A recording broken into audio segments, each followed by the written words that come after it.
तो आज का टॉपिक चलते हैं, प्रारंभ करते हैं। हमने पिछले अध्याय में समझा कि समानता के तीन आयाम क्या है। समानता के तीन आयाम क्या है हमने समझ लिया कि एक व्यक्ति के जीवन में राजनीतिक समानता की क्या भूमिका है, सामाजिक समानता की क्या भूमिका है, आर्थिक समानता की क्या भूमिका है। अब हम चल रहे हैं समझने कि हम समानता को कैसे बढ़ावा दे सकते हैं। हम समानता को कैसे बढ़ावा दे सकते हैं। देखो, समानता को मैंने आपको पहले ही बता दिया है कि समानता का ये मतलब नहीं है, इक्वालिटी का ये कदापि मतलब नहीं है कि सबके साथ एक जैसा बिहेवियर, सबके साथ एक जैसा बिहेवियर नहीं करना। हमें समझ में आई बात। जिसकी जैसी जरूरत उसको वैसी फैसिलिटीज। अगर किसी को 5 रोटी खानी है तो उसे 5 रोटी मिले, जिसे 10 रोटी खानी है उसे 10 रोटी मिले। तो वही चल रहे हैं हम समझने कि हम समानता को कैसे बढ़ावा दे सकते हैं। वो क्या तरीके हैं जिनके माध्यम से हम समानता को बढ़ावा दे सकते हैं। तो आइए प्रारंभ करते हैं और समझते हैं कि समानता को हम कैसे बढ़ावा दे सकते हैं।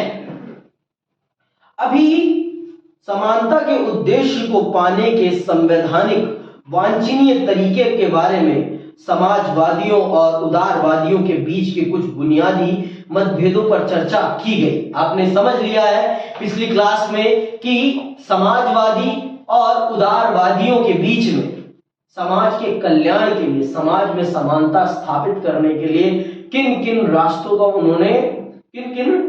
को उन्होंने दिखाने का प्रयास किया है कि अगर समाज इन रास्तों का अनुसरण करेगा। उदारवादियों के दृष्टिकोण को भी हमने समझ लिया है और हमने सोशलिस्ट आइडियोलॉजी के लोगों को भी समझ लिया है, हमने लिबरल आइडियोलॉजी के लोगों को भी समझ लिया है कि उनकी क्या आइडियोलॉजी है एक इक्वल सोसाइटी को बनाने के लिए। हमने उदारवादी मतलब लिबरल सोसाइटी के अनुसार यह समझा कि कंपटीशन वो तरीका है जिसके माध्यम से हम समाज में ज्यादा से ज्यादा प्रतिस्पर्धा को बढ़ाकर समानता को बढ़ावा दे सकते हैं। हमने सोशलिस्ट सोसाइटी की आइडियोलॉजी को समझा।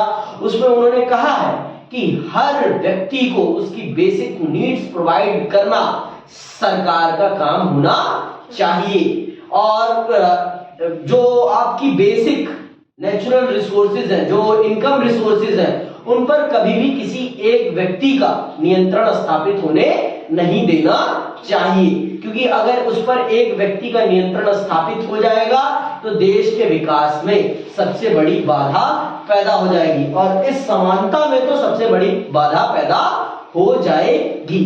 अगर मैं आपको सारे नेचुरल रिसोर्सेज दे दूंगा तो नेचुरल रिसोर्सेज का आप यूज करके अपने आप को धनवान बना लोगे और जिनके पास नहीं रहेगा वो तो क्या हो जाएंगे, वो तो गरीब हो जाएंगे।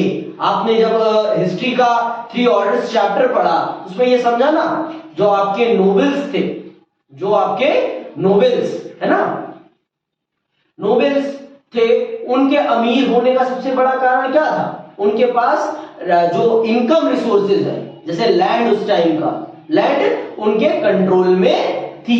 तो जिसके पास लैंड होगी, आपकी कमाई का सबसे बड़ा साधन क्या है? ये धरती है और इसी धरती से आपको सब कुछ मिलता है। तो जिसके पास धरती का अधिकार रहेगा वही कमाई का भी अधिकार रखेगा, वही कमाई का भी अधिकार रखेगा। तो इस बात को हमने समझ लिया है। अब हम चल रहे हैं, देखो हमने तीनों आयामों को समझ लिया है, जो वो 3 बेसिक फैक्टर्स हैं जिनसे हम इक्वालिटी को प्रमोट कर सकते हैं। अब हम चल रहे हैं समझने कि और कौन से वो तरीके हैं जिनके माध्यम से हम समानता को और बढ़ा सकते हैं, और बढ़ा सकते हैं। आगे सुनो। जबकि इन अलग अलग दृष्टिकोणों के तुलनात्मक गुणों और सीमाओं पर विश्व भर में बहस हो रही है, आज भी यह विचार करना जरूरी है कि समानता की ओर बढ़ने के लिए कौन से सिद्धांत और नीतियां आवश्यक होंगी। खास तौर से सोचना है कि क्या समानता लाने के उद्देश्य के लिए सकारात्मक योजना उचित है इस मुद्दे पर हाल के वर्षों में बहुत विवाद खड़ा हुआ है। इस विषय पर अगले खंड में चर्चा की जाएगी। अगले खंड में चर्चा की जाएगी, मतलब खंड मतलब अगले चैप्टर में ये सारी चीजें आपको डिस्कस की जाएगी कि एक देश के लिए समानता और उसके विषय में कितना ज्यादा सोचना जरूरी है। समानता बहुत ही इंपॉर्टेंट फैक्टर है किसी भी देश के डेवलपमेंट में। अगर आप समानता को प्रमोट नहीं करोगे, इक्वालिटी को प्रमोट नहीं करोगे, तो आपके देश में सबसे ज्यादा अशांति होगी, सबसे ज्यादा अशांति होगी। अनपीस कंडीशन आपके देश में तभी रहेगी जब आपके देश में इक्वालिटी नहीं रहेगी। भाई गरीब अमीर के घर में चोरी करने कब जाएगा? जब उसके पास पेट भरने के लिए रोटी नहीं रहेगी। भाई एक व्यक्ति जो दिन के 10 मील खा रहा है और एक व्यक्ति के पास जिसके पास 1 मील भी नहीं है, तो वो अगर अपने बच्चों, कोई भी पिता तो नहीं चाहता ना कि मेरे बच्चे भूखे सोए, कि चाहता है कोई पापा? नहीं ना। तो वो फिर अपने बच्चे का पेट भरने के लिए उस अमीर के घर में चोरी करने के लिए मजबूर होगा ही होगा। तो सबसे बड़ी असुरक्षा अगर देश के लिए कोई चीज है तो वो क्या है? अनइक्वालिटी। तो इसीलिए हर देश का संविधान, हर देश की सरकार ये प्रयास करती है कि वो अपने समाज को समानता के रास्ते पर लेकर चले, समानता के रास्ते पर लेकर चले, जिससे कि उसके देश में पीस मेंटेन रहे, पीस मेंटेन रहे, law and order system maintain रहे। समझ में आई बात? अगर आपके देश में इक्वालिटी नहीं होगी तो आपके देश में पीस भी नहीं होगी। आगे सुनो, औपचारिक समानता की स्थापना। औपचारिक समानता की स्थापना, समानता लाने की दिशा में पहला कदम असमानता और विशेषाधिकारों को औपचारिक व्यवस्था को समाप्त करना होगा। दुनिया भर में सामाजिक, आर्थिक और राजनीतिक असमानताओं को कुछ रीति रिवाजों और कानूनी व्यवस्थाओं से संरक्षित रखा गया है। इन रिवाजों या कानूनों द्वारा समाज के कुछ हिस्सों को तमाम किस्म के अवसरों और लाभों का आनंद उठाने से रोका जाता था। बहुत सारे देशों में गरीब लोगों को मताधिकार से वंचित रखा जाता था। महिलाओं को बहुत सारे व्यवसाय और गतिविधियों में भाग लेने की इजाजत नहीं थी। भारत में जाति व्यवस्था निचली जातियों को शारीरिक श्रम के अलावा कुछ भी करने से रोकती थी। कुछ देशों में केवल कुछ खास परिवार के लोग ही सर्वोच्च पदों तक पहुंच सकते थे। तो सबसे पहले हमें ये जो औपचारिक रूप से कानूनी तौर पर कुछ लोगों को आगे बढ़ने के मौके दिए जाते हैं, उस चीज को खत्म करना पड़ेगा। तो सबसे पहले, इसीलिए सबसे पहले कौन सी इक्वालिटी लानी पड़ती है? Political equality. जब तक पॉलिटिकल इक्वालिटी नहीं आती, कानूनी एकता नहीं आती, तब तक समाज में एकता को बढ़ावा नहीं दिया जा सकता। जब तक आप अपने कानून को सबके लिए समान नहीं करोगे, तब तक आप समाज में आगे नहीं बढ़ सकते। कुछ साल तक आर्मी में लड़कियों को नहीं इनरोल किया जाता था। आर्मी में लड़कियों को इनरोल नहीं किया जाता था, लेकिन अब उन्हें भी इनरोल किया जाने लगा है। आपने देखा होगा इस साल का पहला महिला बैच एनडीए का निकला है, पहला महिला बैच एनडीए का निकला है ना। तो पहले कुछ सेक्टर्स में महिलाओं को जाने से रोका जाता था। तो सबसे पहले क्या, हमें कानून को बदलना पड़ता है और हमें कानून को सबके लिए एक समान बनाना पड़ता है। अब हमारे देश में छुआछूत अनटचेबिलिटी है, अगर कोई है, लेकिन अगर कोई आपके साथ ऐसा बिहेव करता है तो आप उसे कानूनन दंड दिला सकते हो, है ना। कोई आपके साथ इस प्रकार की अनइक्वालिटी करता है तो आप उसे पनिश करा सकते हो by the law and order, है ना। तो सबसे पहले हमें कानूनी एकता स्थापित करनी पड़ती है। कानूनी एकता, अब हमारे देश में कोई 2 प्रकार की ही आप अपने आगे उपाधियां लगा सकते हैं। उपाधियां, एक आपकी एजुकेशनल और एक आपकी मिलिट्री, है ना।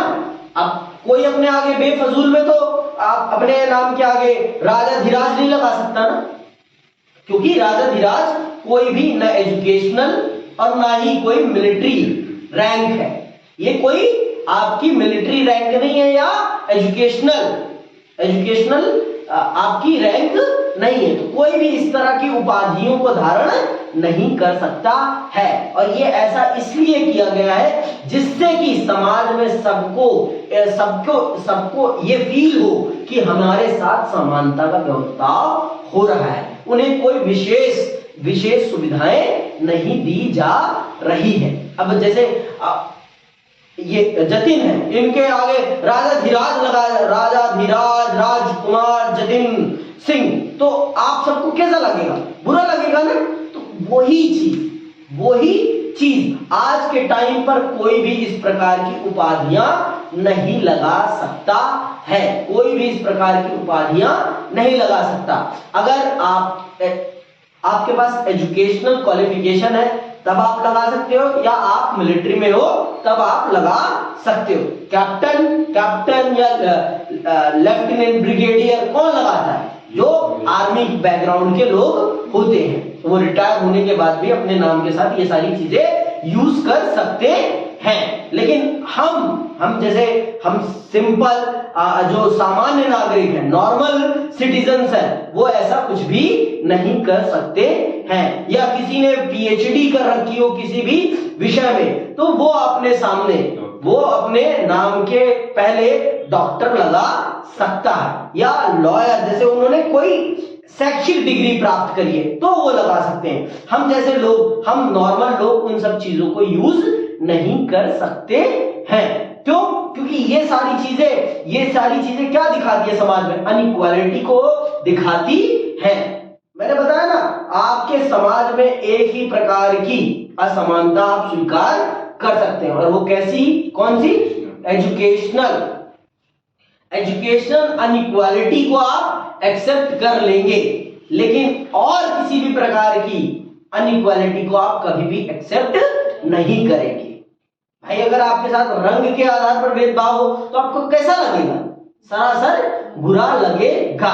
किसी को उसके फेस के हिसाब से कुछ कहा जाए, जैसे हमारे नॉर्थ ईस्ट के लोगों को कुछ लोग चाइनीज कहते हैं, तो वो सरासर गलत है। वो क्या है? वो सरासर गलत है कि आप उनके फेस के आधार पर उनकी नागरिकता का निर्धारण कर रहे हैं। वो एक प्रकार की असमानता है, समझ रहे हो? वो एक प्रकार की क्या है? असमानता है।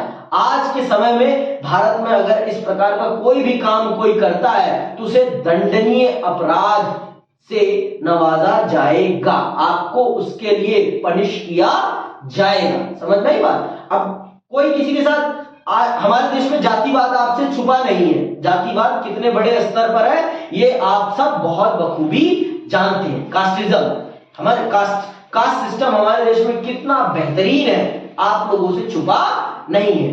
तो इसमें कुछ जातियों को एक समय था, कुछ जातियों को कुछ स्पेशल राइट्स प्रोवाइड थे। आज के टाइम पर वो नहीं है। तो इन सब चीजों को पहले हमें कानून के माध्यम से समाप्त करना पड़ता है। तो पहले हमें कौन सी इक्वालिटी स्टैब्लिश करनी पड़ती है? पॉलिटिकल इक्वालिटी सबसे पहले स्टैब्लिश करनी पड़ती है, जिससे कि जिसके साथ भी असमानता का व्यवहार हो रहा है वो ये एश्योर हो सके कि अगर कोई मेरे साथ इस प्रकार का असमानता का बर्ताव करेगा तो मुझे कानून उसकी सुरक्षा प्रदान करेगा। समझ में आई बात?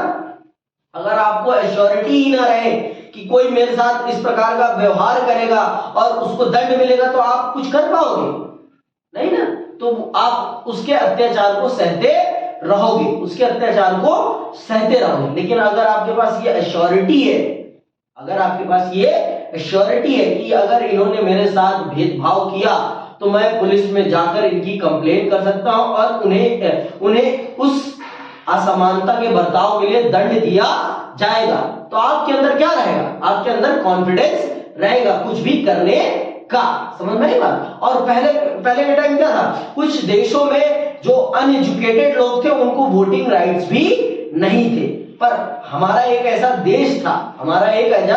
देश था जिसने अपने आजादी के तुरंत बाद उसने एजुकेशनल बैकग्राउंड को मताधिकार के अधिकार को देने में किसी भी प्रकार का भेदभाव नहीं किया। आज गणतंत्र है, आज हम गणतंत्र दिवस का पर्व मना रहे हैं, तो ये गणतंत्र दिवस का पर्व उसी के उपलक्ष्य में है कि हमारा देश हमारी जनता के मत के आधार पर चुना जाता है। हमारी जनता इस देश की असली शासक है। हमारे देश की असली शासक कौन है? हमारी जनता है, कोई और नहीं है। इस देश की असली राजा कौन है? इस देश की जनता है। समझ में आई बात? आगे सुनो।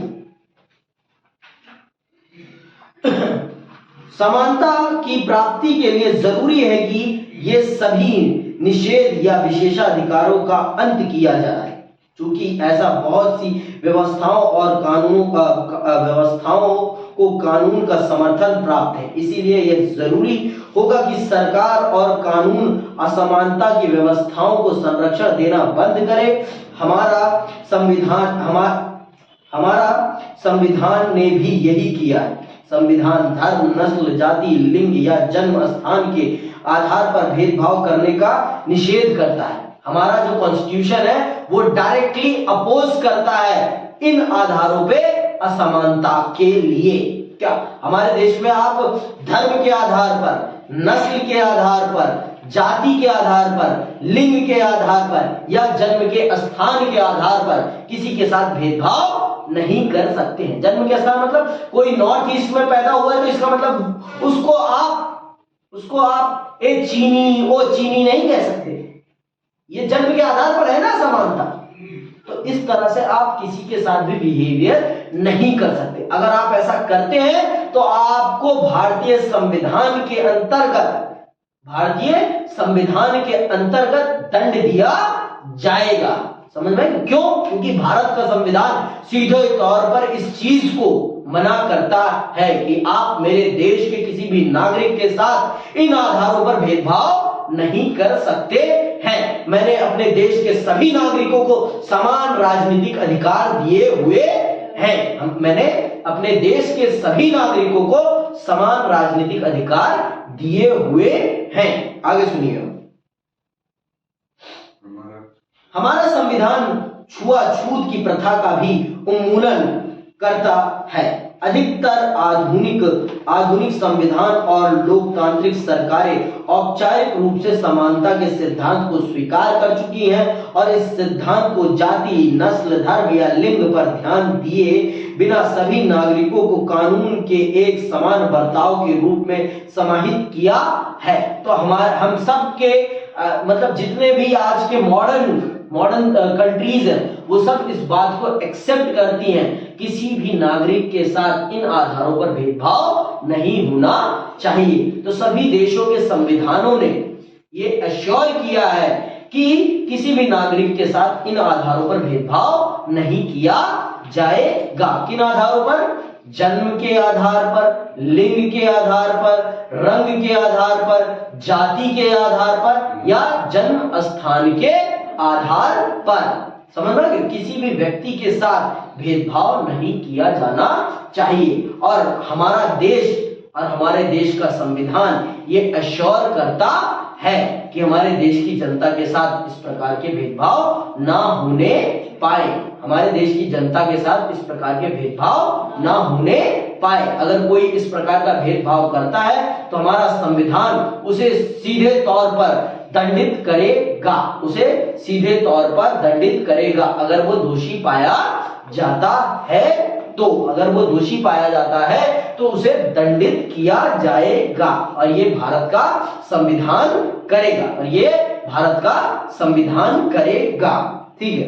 विभेदक बर्ताव द्वारा समानता। देखो मैंने जैसे आपको पहले ही बता दिया, हम सबके साथ एक समान बर्ताव नहीं कर सकते। हमें कुछ लोगों के साथ कुछ अलग बर्ताव करके उनको समानता उपलब्ध करानी पड़ती है। जैसे मैंने आपको बता ही दिया कि हम एक ऐसे समाज में रहते हैं जहां बहुत सारी चीजें हैं। अब एक दिव्यांग व्यक्ति है, तो अगर हम उसे एक रीडर की फैसिलिटी उपलब्ध नहीं करा रहे हैं तो हम उसके साथ क्या कर रहे हैं? सरासर अन्याय कर रहे हैं, सरासर असमानता का बर्ताव कर रहे हैं। क्यों? क्योंकि वो देख नहीं सकता, तो वो पढ़ कैसे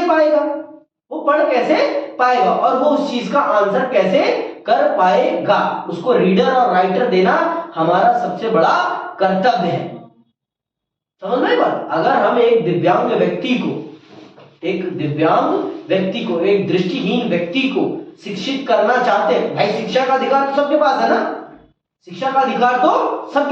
तो हम उसके भी शिक्षा के अधिकार का ध्यान रखना किसका कर्तव्य है? सरकार का कर्तव्य है ना। तो उसके लिए भी कुछ स्पेशल फैसिलिटीज उपलब्ध कराना, मैंने यही शब्द इसीलिए यूज कर रहा हूं, स्पेशल फैसिलिटी। वो उसके लिए स्पेशल फैसिलिटीज नहीं है, वो उसको समानता उपलब्ध कराने के लिए दिए जाने वाली सुविधा है।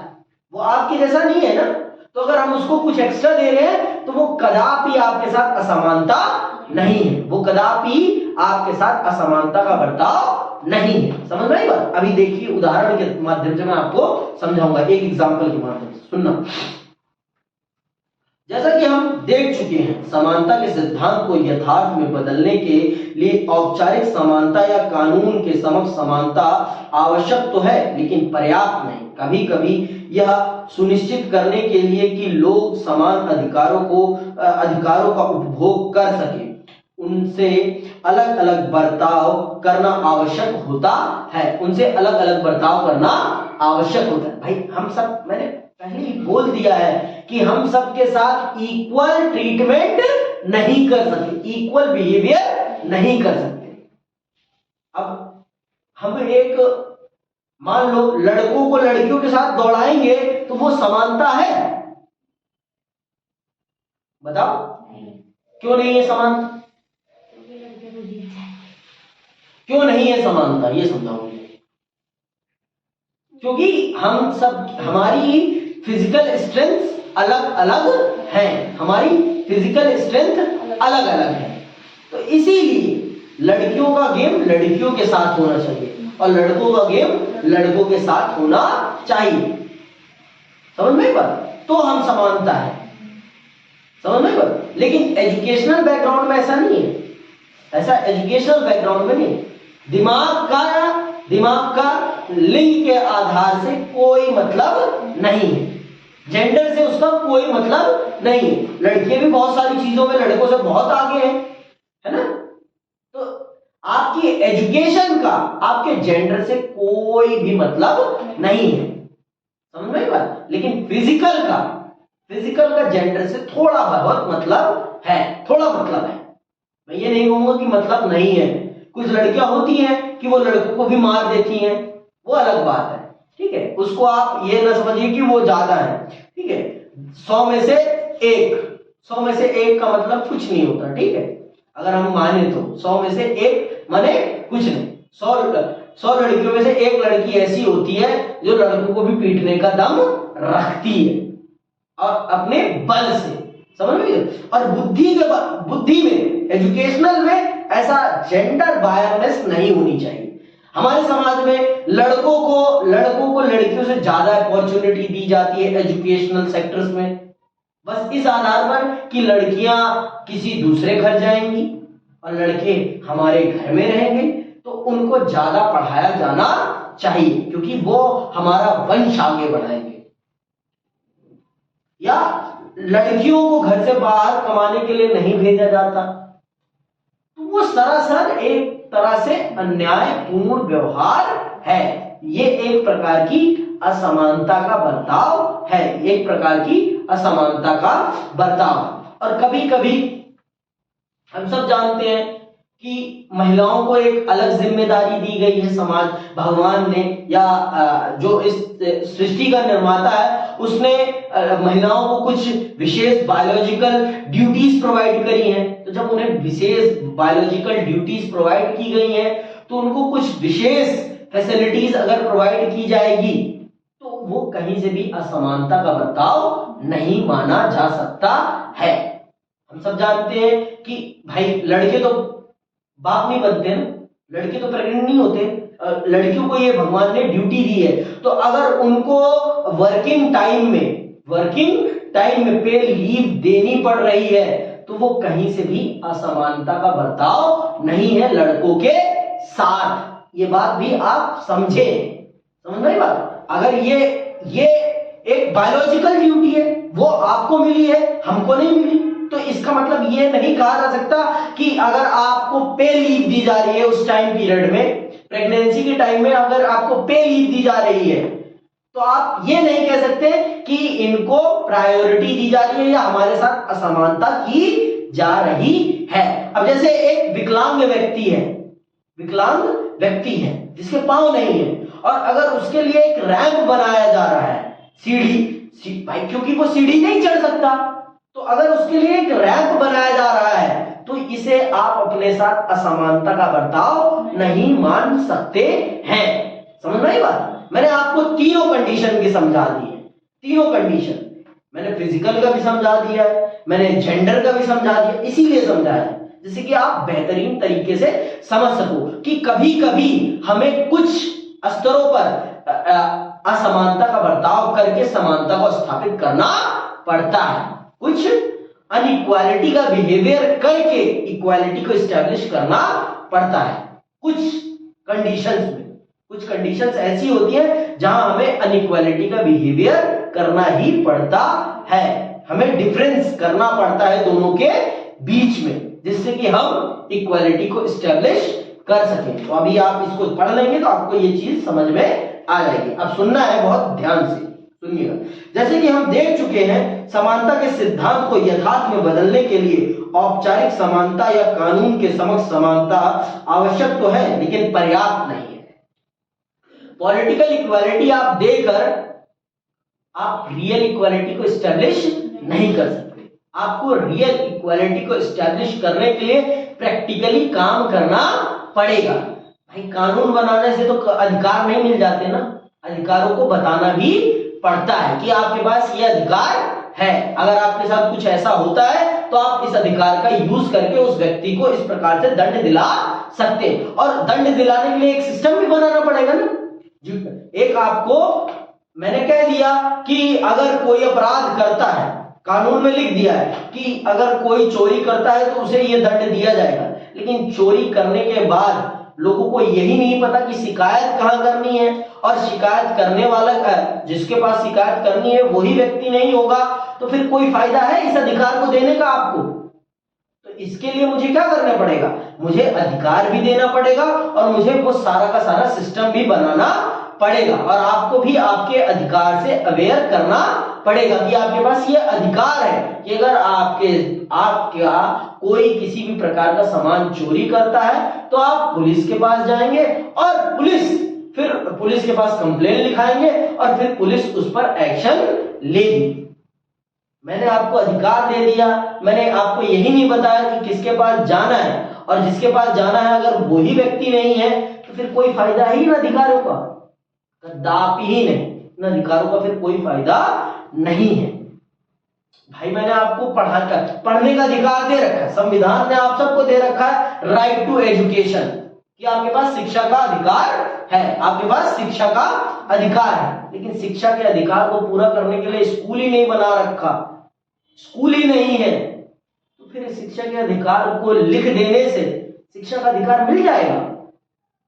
समझ में? उसके लिए मुझे स्कूल भी बनवाने पड़ेंगे, टीचर भी बनवाने पड़ेंगे, और आपको यह भी बताना पड़ेगा कि बच्चे आपके पास स्कूल जाने का अधिकार है। अगर आपको कोई जबरदस्ती काम करवा रहा है तो आप उसके खिलाफ कानूनी कार्रवाई कर सकते हैं, कानूनी कार्रवाई कर सकते हैं। तो अब बात समझ में आई? सिर्फ कानून में लिख देने से, संविधान में लिख देने भर से ही समानता स्थापित नहीं हो जाती। उस समानता को स्थापित करने के लिए हमें कुछ प्रैक्टिकल काम भी करने पड़ेंगे, प्रैक्टिकल काम भी करने पड़ेंगे, तभी जाकर समानता स्थापित हो सकती है, तभी जाकर समानता स्थापित हो सकती है। समझ में आई बात? आगे सुनो। इस उद्देश्य से लोगों के बीच कुछ अंतरों को ध्यान में रखना होता है। उदाहरण के लिए विकलांगों की सार्वजनिक स्थानों पर विशेष ढलान वाले रास्तों रैंप की मांग न्यायोचित होगी। समझ में आ गया? जो आप सब जानते हो रैंप क्या होता है पता है ना? ढलानदार सीढ़ी। समझ में आ गई बात? उसमें सीधे आप जैसे कहीं भी जाओ जिससे कि आप अपनी व्हीलचेयर चढ़ा लेते हो आराम से। तो अगर वो कोई भी विकलांग व्यक्ति आपसे रैंप की मांग कर रहा है तो वो उसके इक्वालिटी का राइट है, वो राइट टू इक्वालिटी है उसके लिए। क्यों? क्योंकि वो केपेबल नहीं है सीढ़ियां चढ़ने के। तो अगर वो रैंप मांग रहा है आपसे तो वो कोई विशेष चीज नहीं मांग रहा, वो अपना अधिकार मांग रहा है। कौन सा अधिकार? इक्वालिटी का अधिकार, कि मुझे भी ये अधिकार है कि मैं जिसके पास पांव है उसके साथ मुकाबला कर सकूं, क्योंकि मैं भी क्या हूं? मैं भी उसी के समान एक इंसान हूं और मुझे भी ये अधिकार है कि वो जितना आगे बढ़ सकता है उतना आगे मैं भी बढ़ सकता हूं। आगे सुनो। क्योंकि इससे ही उन्हें सार्वजनिक भवनों में प्रवेश करने का समान अवसर मिल सकेगा। इसी तरह रात में कॉल सेंटर में काम करने वाली महिलाओं को कॉल सेंटर आते जाते समय विशेष सुरक्षा की जरूरत हो सकती है। इससे उसके काम के समान अधिकार की रक्षा हो सकेगी। समानता की कटौती इन्हें नहीं पर बढ़ावा देने वाले उपायों के रूप में देखा जाना चाहिए। समझ में बात? आप इन्हें अगर किसी को कुछ विशेष दिया जा रहा है तो आप इसे अपने साथ अनइक्वालिटी का बिहेवियर नहीं मानेंगे, अथवा इसे आप क्या बोलेंगे? इक्वालिटी को प्रमोट करने के तरीके, इक्वालिटी को बढ़ाने के तरीके। समझ में गए? आप इसे इक्वालिटी को अनइक्वालिटी का बिहेवियर नहीं मानेंगे, आप इसको क्या मानेंगे?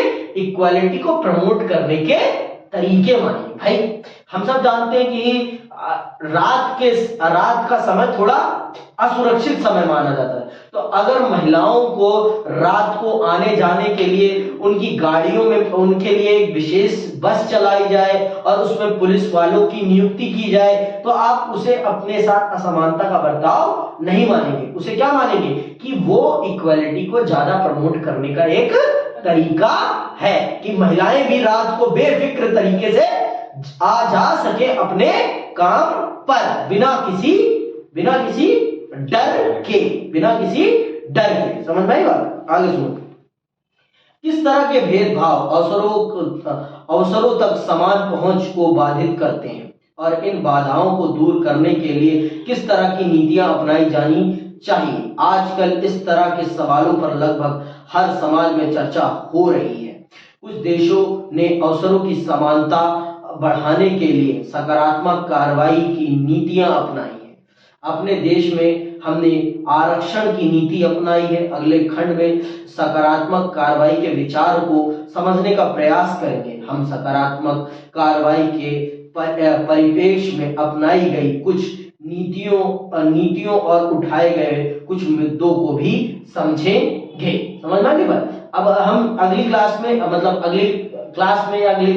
क्लास में ये समझेंगे कि हमारे देश में समानता को बढ़ावा देने के लिए कौन कौन से तरीके अपनाए जा रहे हैं, जिससे कि हमारा देश समानता की राह पर आगे बढ़ सके और हमारा देश ज्यादा से ज्यादा लोगों को उनके अधिकार उपलब्ध करा सके। वो कौन से तरीके हैं जिनके माध्यम से हमारा देश समानता को बढ़ावा दे रहा है। तो चलिए आज के लिए बस इतना ही। धन्यवाद। जय हिंद, जय भारत।